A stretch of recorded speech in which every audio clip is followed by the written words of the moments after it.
Hi friends, UPSC నుంచి 2025 notification release అయింది ఇవాళ. అయితే ఇక్కడ నోటిఫికేషన్లో మెయిన్ పాయింట్స్ చూద్దాము. ఫస్ట్ పాయింట్ వచ్చి ఎలిజిబిలిటీ ఉందో లేదో చెక్ చేసుకోమంటున్నారు. అంటే ఏజ్ లిమిట్ సరిపోతుందా లేదా, తర్వాత ఎడ్యుకేషనల్ క్వాలిఫికేషన్స్ డిగ్రీ ఉండాలి, అది ఉందో లేదో చెక్ చేసుకోమంటున్నారు. చెక్ చేసుకోవాలి. నెక్స్ట్ పాయింట్లో వచ్చి హౌ టు అప్లై అని ఉంది. హౌ టు అప్లై అంటే ఈ వెబ్సైట్లోకి వెళ్ళి upsconline.government.in వెళ్ళి అప్లై చేసుకోవాలి. తర్వాత మోడిఫికేషన్ ఇన్ ఓటీఆర్ ప్రొఫైల్ అని ఉంది. ఏదైనా మిస్టేక్స్ ఉంటే ఆ ఇచ్చిన 7 daysలో మనం మోడిఫికేషన్ చేసుకోవచ్చు. నెక్స్ట్ వచ్చి last date for receipt of application submit last date వచ్చి February 11, 2025 ఈవినింగ్ 6 o'clock వరకు ఉంది. పెనాల్టీ ఫర్ రాంగ్ ఆన్సర్స్ ఇచ్చారు కదా 4th పాయింట్లో, నెగిటివ్ మార్కింగ్ ఉందని చెప్తున్నారు. 6th పాయింట్లో వచ్చి ఫెసిలిటీస్ ప్రొవైడ్ చేశారు. అంటే లైక్ ఎలా అంటే మనకి ఏదైనా నోటిఫికేషన్ గురించి కానీ ఏదైనా, లేదంటే ఎగ్జామ్ సెంటర్ గురించి కానీ ఏదైనా మనకి ఏమైనా హెల్ప్ కావాలంటే ఆ నెంబర్కి కాల్ చేసి హెల్ప్ తీసుకోవచ్చు. 7th పాయింట్లో ఏం చేసాం, మొబైల్ ఫోన్స్ బ్యాన్డ్ అని ఇచ్చారు. సో మనం ఎగ్జామ్కి వెళ్ళేటప్పుడు మొబైల్ ఫోన్స్ కానీ ఏదైనా ఎలక్ట్రిక్ గ్యాడ్జెట్స్ కానీ నాట్ అలౌడ్ అనమాట. 9th పాయింట్లో వచ్చి మనం ఫోటోగ్రాఫ్ అప్లోడ్ చేసేటప్పుడు, మన పాస్పోర్ట్ సైజ్ ఫోటోగ్రాఫ్ అప్లై చేసేటప్పుడు జాగ్రత్తగా చూసుకోవాలి. తర్వాత అది మనం అప్లై చేసే టైంకి 10 రోజుల లోపు దిగున్న ఫోటోనే ఉండాలి, అంతకు ముందుది ఉండకూడదు అని చెప్తున్నారు. నెక్స్ట్ వచ్చి ఇక్కడ 10th పాయింట్లో మనం ఎగ్జామ్ రాసే వెన్యూకి కనీసం 30 నిమిషాలు ముందు ఉండాలని చెప్తున్నారు. తర్వాత ఇక్కడ వచ్చి ఇవి 979 పోస్టులకి ఇవి జాబ్ రోల్స్ అనమాట. ఈ 23 జాబ్ రోల్స్ వచ్చిన ర్యాంక్ బట్టి మనకి ఈ జాబ్ రోల్ వస్తుంది. బాగా ఫస్ట్ ర్యాంక్ వస్తే కనుక ఇండియన్ అడ్మినిస్ట్రేటివ్ సర్వీస్ వస్తుంది, లేదంటే ఐపీఎస్ అలాగా మనం సెలెక్ట్ చేసుకున్న దాన్ని బట్టి. నెక్స్ట్ వచ్చి 979 పోస్టుల్లో 38 పోస్టులు మాత్రం డిజేబిలిటీ ఉన్న పర్సన్స్కి ఇచ్చారు. నెక్స్ట్ వచ్చి ఇక్కడ డిజేబిలిటీ ఉన్న వాళ్ళు చూసుకోవాలి. అంటే ఏ పోస్ట్కి ఏ డిజేబిలిటీ ఉందో లేదా అంటే వాళ్ళు చెక్ చేసుకోవచ్చు. ఏ కేటగిరీ వాళ్ళు ఏది అప్లై చేయవచ్చు, ఏ పోస్ట్కి ఎలిజిబుల్ అన్నది మొత్తం ఇది ఇంకే వీటికి.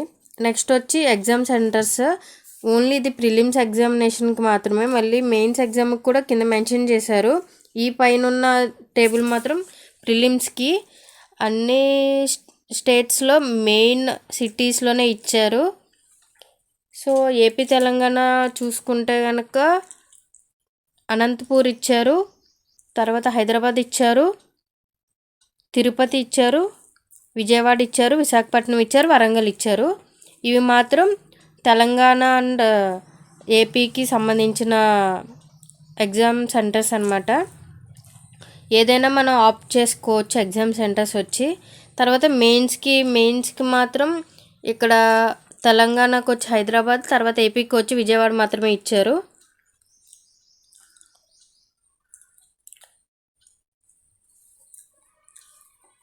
తర్వాత ఎలిజిబిలిటీ కండిషన్స్ ఇచ్చారు ఇక్కడ. సో ఐఏఎస్కి, ఐఎఫ్ఎస్కి, ఐపీఎస్కి మాత్రం ఇండియన్ సిటిజన్ అయి మాత్రమే ఉండాలి. నెక్స్ట్ వచ్చి ఏజ్ లిమిట్ వచ్చి 21 years నుంచి 32 years మధ్యలో ఉండాలి. ఇక డేట్ కూడా మెన్షన్ చేశారు, ఇయర్ దానిలోపే ఉండాలి. నెక్స్ట్ వచ్చి SC ST category and EWS category, OBC category వాళ్ళకి ఏజ్ రిలాక్సేషన్ కూడా ఉంది, ఎక్స్ సర్వీస్ మెన్ కూడా. సో అది కూడా చెక్ చేసుకోండి. మినిమం ఎడ్యుకేషనల్ క్వాలిఫికేషన్స్ వచ్చేసి గ్రాడ్యుయేట్ అయి ఉండాలి, అది బీటెక్ అయినా డిగ్రీ అయినా ఏదో ఒకటి. ఈవెన్ ఎంబీబీఎస్ వాళ్ళు కూడా అప్లై చేసుకోవచ్చు ఈ సివిల్ సర్వీస్ ఎగ్జామినేషన్కి. నెక్స్ట్ వచ్చి నెంబర్ ఆఫ్ అటెంప్ట్స్ వచ్చి ఎస్సీ ఎస్టీ కేటగిరీ వాళ్ళకి అన్లిమిటెడ్, ఓబీసీ కేటగిరీ వాళ్ళకి 9 attempts, పీడబ్ల్యూబీడీ క్యాండిడేట్స్ వాళ్ళకి 9 attempts, అది కూడా జనరల్ ఈడబ్ల్యూఎస్ ఓబీసీ వాళ్ళకి. అదే ఒకవేళ పీడబ్ల్యూబీడీలో ఎస్సీ ఎస్టీ అయితే అన్లిమిటెడ్ ఐటమ్స్ ఉన్నాయి. ఫీజు వచ్చేసి ఇక్కడ ఫిమేల్స్కి ఎస్సీ ఎస్టీ కేటగిరీ పీడబ్ల్యూబీడీ క్యాండిడేట్స్కి ఎగ్జామినేషన్ ఇచ్చారు. ఫీజు నుంచి ఫీజు పే చేయక్కర్లా. రిమైనింగ్ పర్సన్స్ 100 ఫీ పే చేయాలి. హౌ టు అప్లై అని ఉంది ఇక్కడ ఇచ్చారు కదా వెబ్సైట్ లింక్ upsconline.government.in, అందులోకి వెళ్ళి అప్లై చేసుకోవడమే. మోడిఫికేషన్ ఉంటే ఏదైనా ఇచ్చిన డేట్ లోపు 7 days టైం ఇస్తారు, అప్పుడే మోడిఫికేషన్ చేసుకోవాలి. అది కూడా విండో డేట్ ఇచ్చేసారు ఇక్కడ మోడిఫికేషన్ చేసుకోవడానికి. ఏదైనా ఓటీఆర్ ప్రొఫైల్లో మనకి మిస్టేక్స్ ఉంటే February 12 నుంచి 18 లోపు ఎగ్జామినేషన్ ఇచ్చారు. ప్రిలిమ్స్ ఎగ్జామినేషన్కి వచ్చి ఆబ్జెక్టివ్ టైప్ ఉంటుంది. 2 పేపర్స్ ఉంటాయి. పేపర్ 1 వచ్చి GS general studies, second paper వచ్చి CSAT civil service aptitude test. Mains కూడా ఉంటుంది. ప్రిలిమ్స్ క్వాలిఫై అయిన వాళ్ళు మెయిన్స్కి ఎలిజిబుల్ అవుతారు. మెయిన్స్ వచ్చి రిటర్న్ ఉంటుంది. మెయిన్స్ కూడా క్వాలిఫై అయిన వాళ్ళు ఇంటర్వ్యూ కానీ పర్సనాలిటీ టెస్ట్ అంటారు, వాటికి సెలెక్ట్ అవుతారు. Scheme and subjects for the preliminary and main examination ఇచ్చారు. మెయిన్స్ ఎగ్జామినేషన్కి ఏ పేపర్స్ ఉంటాయి, క్వాలిఫైయింగ్ పేపర్స్ ఎస్ఏ పేపర్స్ ఉంటాయి. ఇవన్నీ ఇక్కడ మెన్షన్ చేశారు. ఒక లాంగ్వేజ్ పేపర్ కూడా ఉంటుంది. అది మన ఏ లాంగ్వేజ్ సెలెక్ట్ చేసుకుంటే ఆ లాంగ్వేజ్లో రాయడమే. తర్వాత ఆప్షనల్ సబ్జెక్ట్స్ ఉంటాయి కదా, ఇక్కడ ఇచ్చారు 26 ఆప్షనల్ సబ్జెక్ట్స్. మీరు ఏది కావాలంటే అది ఆప్ట్ చేసుకోవచ్చు.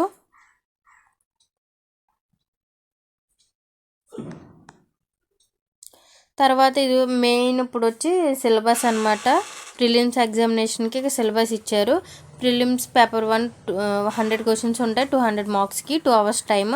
పేపర్ 2 ఉంటుంది, ఆఫ్టర్నూన్ జరుగుతుంది, 80 క్వశ్చన్స్ ఉంటాయి, 200 మార్క్స్కి, 2 hours టైం ఇచ్చారు. ప్రిలిమ్స్లో పేపర్ 2 వచ్చి క్వాలిఫైయింగ్ పేపర్ అనమాట.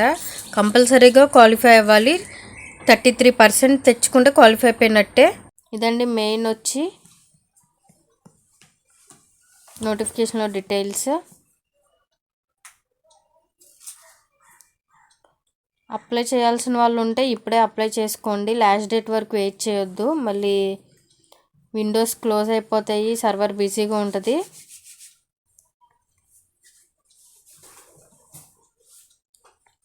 అప్లై చేసుకున్న వాళ్ళు ప్రిపరేషన్ కూడా స్టార్ట్ చేయండి. ఆల్రెడీ ముందు స్టార్ట్ చేసిన వాళ్ళు ఉంటారు. ఈ ఇన్ఫర్మేషన్ కనుక మీకు యూస్ఫుల్ అయితే ఛానల్ని సబ్స్క్రైబ్ చేసుకోండి. Thanks for watching.